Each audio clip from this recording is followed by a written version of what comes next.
Hello everyone, I hope you are all doing well. I am Rodina Gjuhë and together we are going to continue with another lesson today, which is the most fun I've had for ages.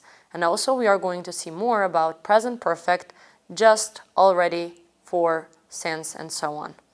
You are using Live Beat 4 as your book. Next we are going to see about a dialogue, which is between Sophie, Lisa, Josh. You've got the highlighted words in red, in which you are going to see pointed out the present perfect simple. And also, you will see already, never, ever, and so on. Comprehension: answer the questions, write S for Sophie, L for Lisa, J for Josh, or R Ryan. You've got the first one, who won a necklace, which is Sophie. Then we will find out about who doesn't win prizes at fairs, who threw 3 balls and knocked down 3 times, who is very confident about the game, who is better at the game, and also who wins a teddy bear. You've had phrases like that great, have a go, up for it, that easy, hard luck, and it's my turn. Find out more about the meaning of these phrases. Now we are going to see about present perfect simple and the usage of just, yet, already, ever, and never. We often use just, yet, still, and already with the present perfect because they are related to the present moment. Just is used with the present perfect, means a short time before. I've just seen Susan coming out of the cinema. Mike's just called. Can you ring him back, please? Just comes between the auxiliary verb have and has and the past participle. Then we've got the usage of yet, and here we are going to see yet used with the present perfect, which means at any time up to now. We use it to emphasize that we expect something to happen soon. Yet, in this context, is only used in negative sentences and questions. Have you finished your homework yet? I haven't finished it yet. I'll do it after dinner. Yet comes at the end of the sentence or question. Now we are going to see about the usage of already, which means before now. We use it to emphasize that something happened before something else or earlier than expected. I've already spent my salary and it's 2 weeks before payday.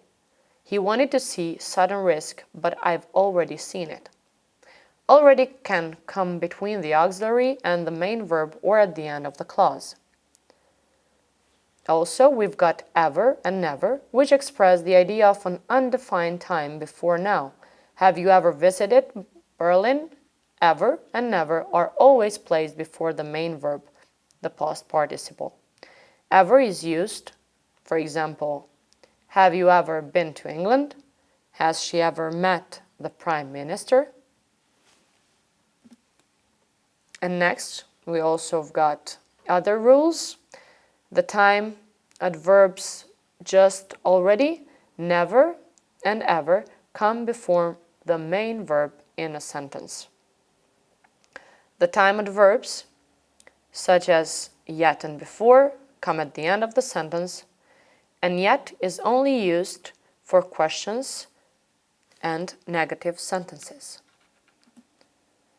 Now let's see the exercise number 2, and we are going to complete the chat with the present perfect simple form of the verbs in brackets and the time expression in the correct place.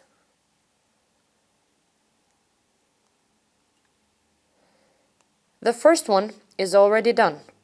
I haven't been before and I need some ideas of fun things to do in London. I don't want to do the normal touristy things. Thanks, Pete, aged 15. Then we've got the next sentence, which has the correct form like, I've been to London several times. On my last visit, I went to Kew Gardens. Really, it's more interesting than it sounds, and it's free if you're under 17. This is said by Meg, aged 16. Next we've got, have you ever been to the Globe Theatre? It's amazing.